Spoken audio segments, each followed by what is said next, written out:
how Israel influences British politics. We reveal from the inside how the Israeli embassy penetrates different levels of British democracy. In the first of 4 programs, the battle for Britain's youth.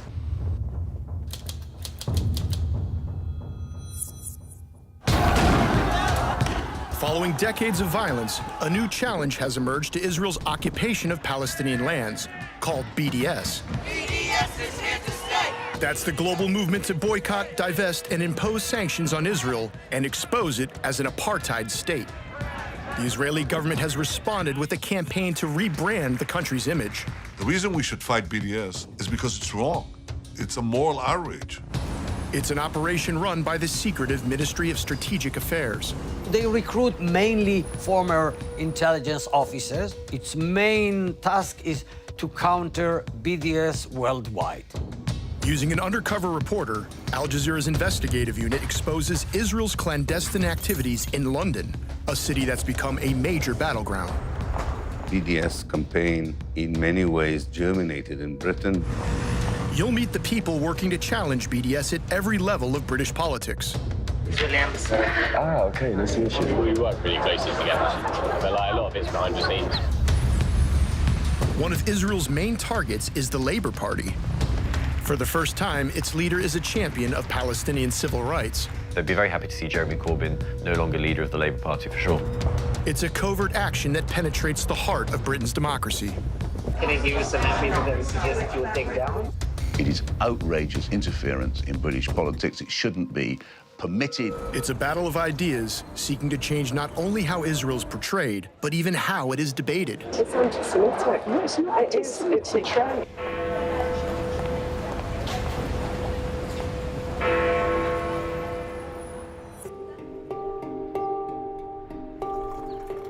Our undercover reporter grew up in Germany and creates an identity as a graduate planning to live in Britain. Robin sets himself up in London as an aspiring Labour Party activist with strong sympathies toward Israel.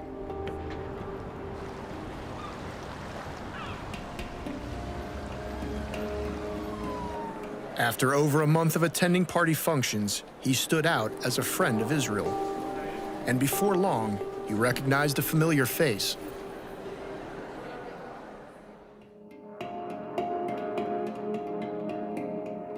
I'm Robin.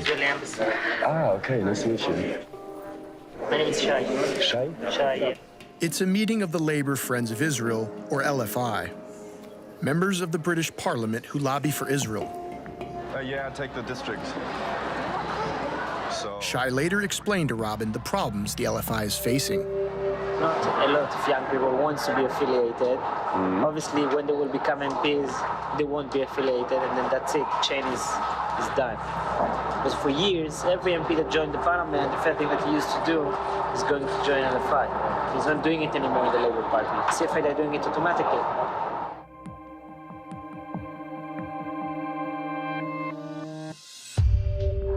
All of the 40 new MPs that just got in the last elections, all of them went to the CFI, the Total Front of Israel. Okay. Yeah, so in the LFI it didn't happen, obviously. But you need to get more people on board. It's a lot of work, actually. Robin tweeted and wrote articles about Israel and the Labour Party, building up his online identity. He discovered numerous groups that support Israel and which identify themselves as independent grassroots movements. One is the Sussex Friends of Israel. They organized a march to protest against the pro-Palestinian movement to boycott Israel. Robin had joined them.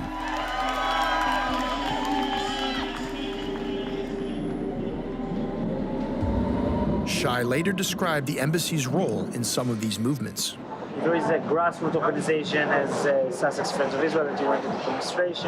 There is a Israel-Britain Alliance. There is a BIPO. There is so many who believe in Israel. There's so many. Shai had helped establish a youth group within the Conservative Friends of Israel. They have a young section of the Conservative Friends of... CFI, yeah. CFI started with it 1 year ago because of my idea. And then when I tried to do the same in the Labour, they had a crisis back then with Corbyn. every group has an idea. Specifically, LFI young people doesn't exist. That's the only place that there is a practice. The moment it will become to 100 people, 200 people, then it started to become a real organization. But just to take a year. Have you ever built something, like a group? Yeah, I did several things like that, yeah. Okay. In Israel and here. Here as well? Yeah. Nothing that I can share, but yeah. Something you could share? Yeah, because there are things that happen, but it's good to leave those organizations independent, but we help them to actually to establish. Yeah. Hey, thank you very much. It was great. Have a nice evening, right?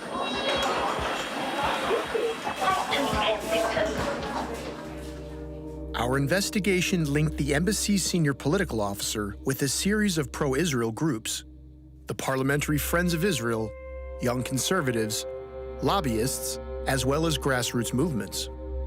In addition, Shai is involved with the youth arm of the Fabian Society, an influential Labour Party think tank. I know Shai. Shai's a good guy. He's a good friend of mine.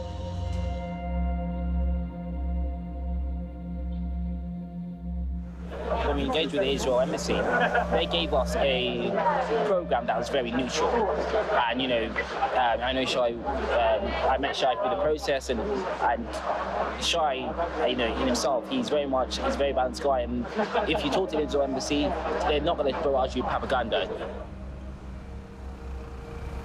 It appears the Israeli diplomat's mission is to build support for Israel at all levels of the Labour Party. There is a lot of groups that are educating the MPs. There's no one that's educating the grassroots of the party. That's it. Specifically in the Labour. Everything doesn't need it. No? Shai says he knows nearly all the Fabian Society activists. No more than that. This is 200. This is all? This is all in London, like around 200. This is active. It's campaigning, it's active. I know almost all of them. I took a Fabian's group to Israel. That's Yeah, Martin was in that group and others. Martin Edebar explains how foreign government support helps the Fabian membership. Shai's good in terms of manpower, and he's got great contacts on both sides of both in Palestine and in Israel as part of his job and experience. He's a great guy as well. He's very helpful and very supportive as well, and he's very balanced. I went on one of the trips of the Conservative Friends of Israel to the Middle East. It was brilliantly well arranged, very well looked after. You got fantastic access. You did meet Palestinians. If all you did was rely on that one trip, you would have a very one-sided point of view. Recently, I saw something on Facebook that, like some really odd thing that, the Israelis weren't giving Palestinians water or something during Ramadan. I know that's false. According to Haaretz newspaper, Israel, which controls all water sources in the occupied West Bank, did cut supplies, even if the reason was contested. I've been to Israel, going to the delegation, seeing what the system's actually like. I know that's false, and I know that's propaganda. But you only will understand that if you actually go to the country. Our undercover reporter discovered that Shai Massoud played a role in another key Labour Party organization, the Jewish Labour Movement, or JLM. Robin attended a summer barbecue organized by the JLM. Much of the small talk turned to the Israeli embassy. Who do you know at the embassy? Shai? Oh, you know Shai? Yeah. Oh, interesting. I work with Shai.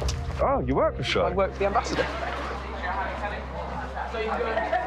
At this moment, I wanted to also kind of formally welcome Ella to her new post as director.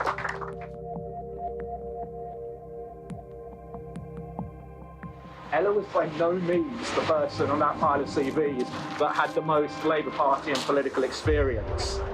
But there was something that we felt on the JLM executive and as trustees mattered far more, which is that she's one of you. She's seen this stuff from the inside. She's fought the campus battles alongside you, which is why we took the step of appointing Ella to this role, because we think she's going to go on and play an incredibly critical role at the lead of the struggle against anti-Semitism in the Labour Party.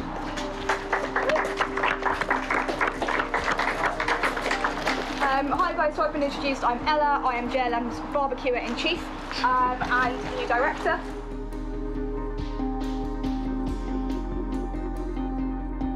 And let's go out, let's change the Labour Party for the better, and let's hopefully influence the future of this country for the better with a, progressive, strong, fair society.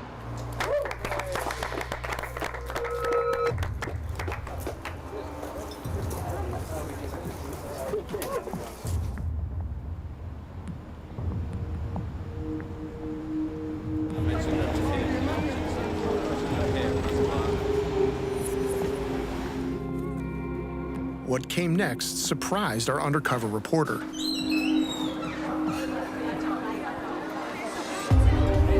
Shai had asked Robin to become part of the Israeli embassy's plan to attract young Labour Party members. Elephant's Labour Friends of Israel. They want to establish a branch of young Labour Friends of Israel. But the idea is to establish a kind of a branch that will work with young people. So what I'm saying is that if you're a fitter and you would like to get engaged, I guess they're looking for someone that will launch it, will run it. We need to try to think about, so what can you do? Shai then suggested that as well as setting up the young LFI, Robin apply for a job at the Israeli embassy. He was invited to a private meeting at a London hotel. It included embassy staff and British supporters of Israel. An Israeli diplomat takes Robin to one side. We're looking for workers, for someone to work at the embassy. I don't know if it's something that might interest you.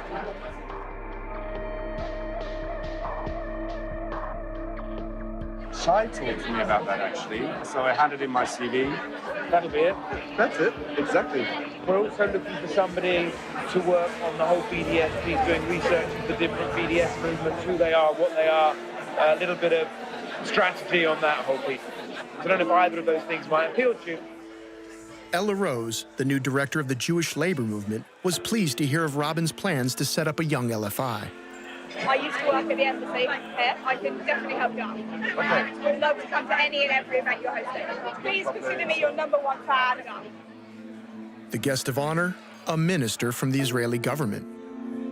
I grew up on the ideology that the land of Israel totally belongs to the Jewish people, not any compromise, morally, biblically. The land of Israel belongs to the Jewish people.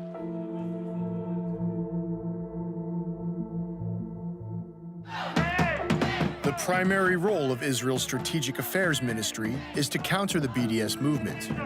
It is a strategic threat for the future of Israel, because if we will allow them to continue with all the lies that they are spreading against Israel, we will lose this fantastic young generation, and maybe from here there will be the next leaders of the UK or other countries, and they will think that Israel is a very bad country.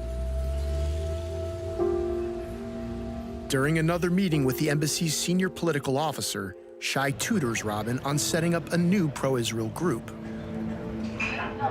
Basically, the people that affiliate with the Labour Party, they are young. How do you approach them?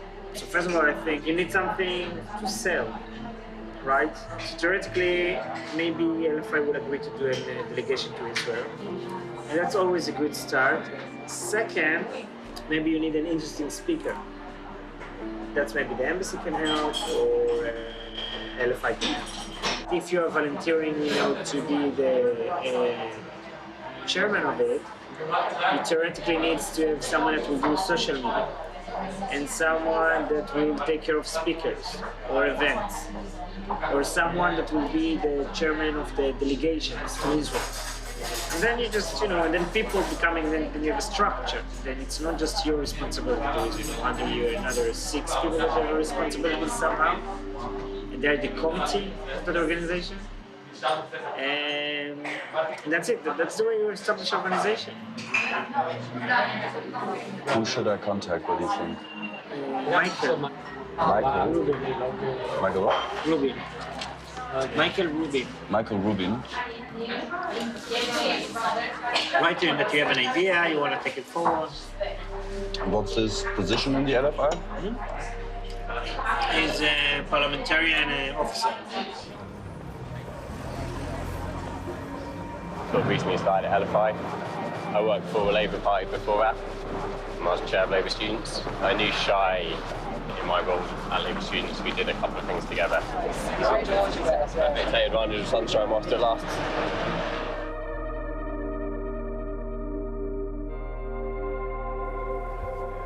We talked about having a launch event, like drinks receptions, like hiring out, like the upstairs for a pub like this, putting a little bit of money behind the bar to get people there. So we could get some of our parliamentary supporters, so people like Joan Ryan, she could come along and sort of speak, because people are trying to meet her.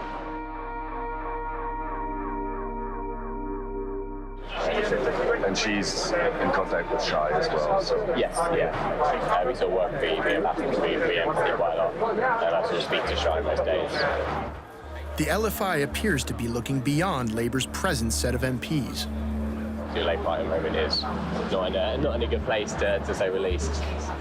There are lots of good young people coming through who are moderate and good views on Israel. And I think we haven't really paid much attention to those people. People are going to be in Parliament in 10, 15 years' time. Robin tells him about the Israeli embassy's interest in recruiting him.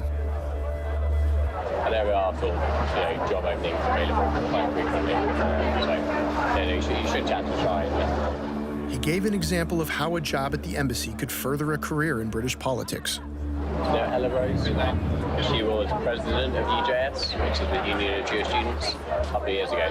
She works at the embassy, but she is leaving the embassy to work as the Jewish Labour movement new staff member.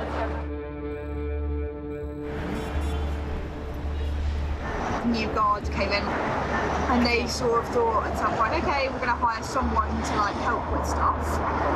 And then all the anti-Semitism stuff kicked off in JLM, vastly increased his profile, and they thought we should probably hire someone political who actually knows, what they're doing. Before that, was at the embassy working with Shai. Around about the same time, the JLM re-emerged under the leadership of Jeremy Newmark, who would later hire Ella Rose as the director of the JLM.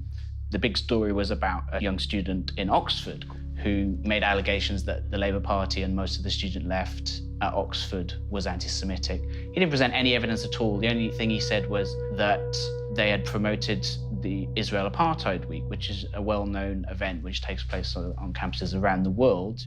The national chairman of Labour students at that time was Michael Rubin. So there were allegations of anti-Semitism at the Labour Club.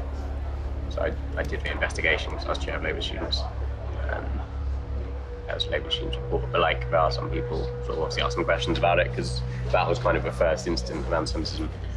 And there was lots of media leaks and talks about how anti-Semitism was being covered up. British newspapers repeatedly ran stories of anti-Semitism in the Labour Party. One of the next targets was Malia Bouattia, the newly elected leader of Britain's National Union of Students. She described Birmingham as a Zionist outpost because it has a large Jewish society. So it's pretty bad. It's in NUS and student politics in the UK, anti-Israel rhetoric is pretty bad. Zionism is an awful thing. If you were to call yourself a Zionist, you would get ripped apart. They say they're anti-racist, they say they don't discriminate people, but their anti-Zionism goes so far, I would say it becomes anti-Semitism.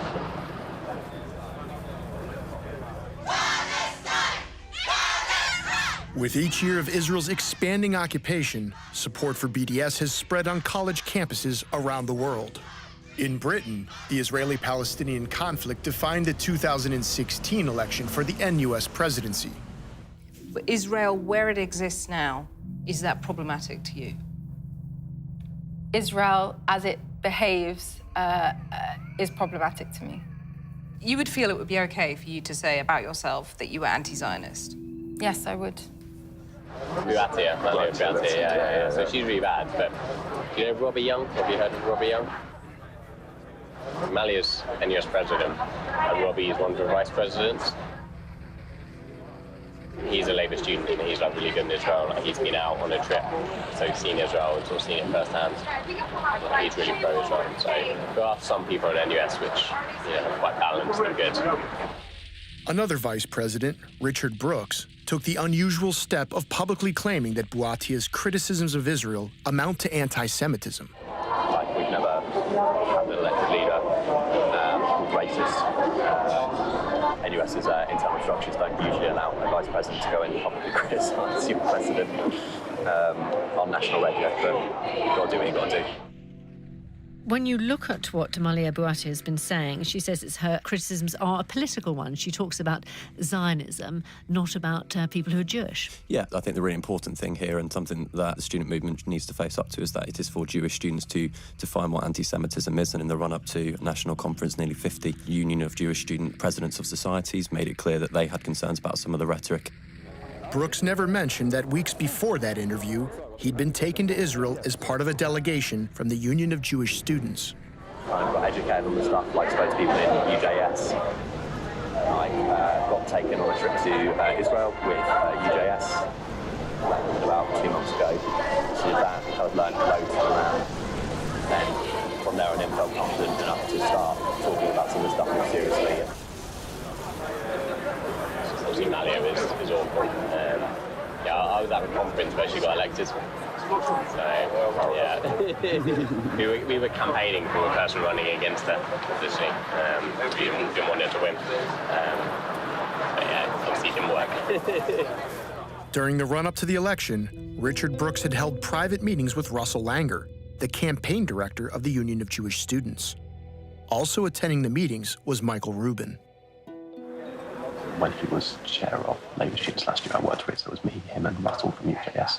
We'd have our a little secret breakfast meetings where we'd plan how to get moderate people, good politics and a number of things, elected to certain places or whatever. So me and him worked quite closely together last year.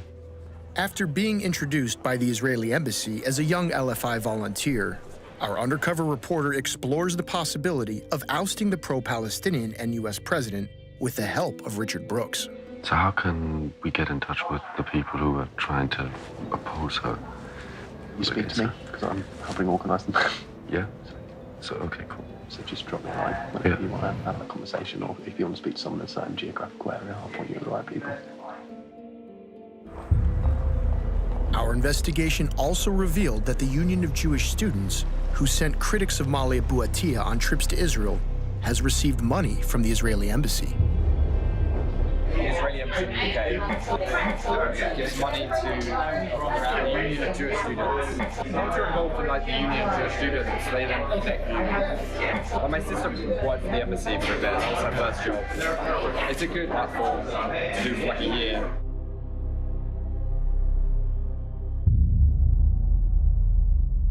In 2016, Shapira launched an unsuccessful bid for the presidency of the Union of Jewish Students.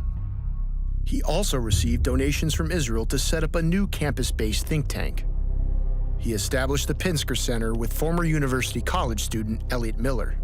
I spent a year working in the government in Israel. I was doing a fellowship in the Foreign Ministry, the Congressional Affairs Department, so all Congress, part of APAC and stuff.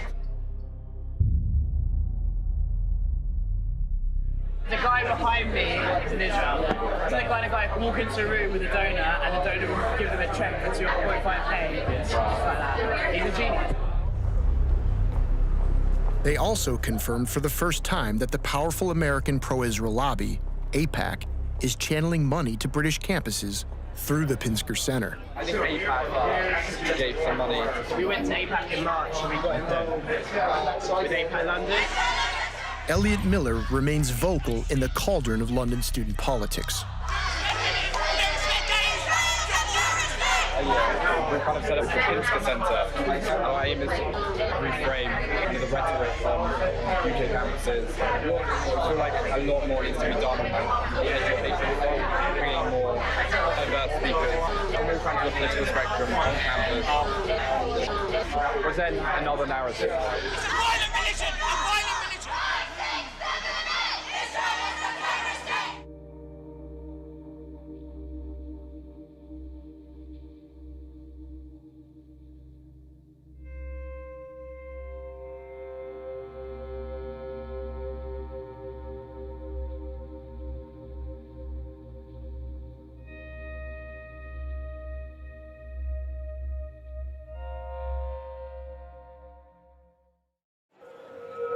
In episode 2, further evidence of Israel's involvement in Britain's Labour Party. We work really closely together. But like, a lot of it's behind the scenes. And the money Israel gives Labour MPs to help improve its image. It's more than £1 million. It's a lot of money.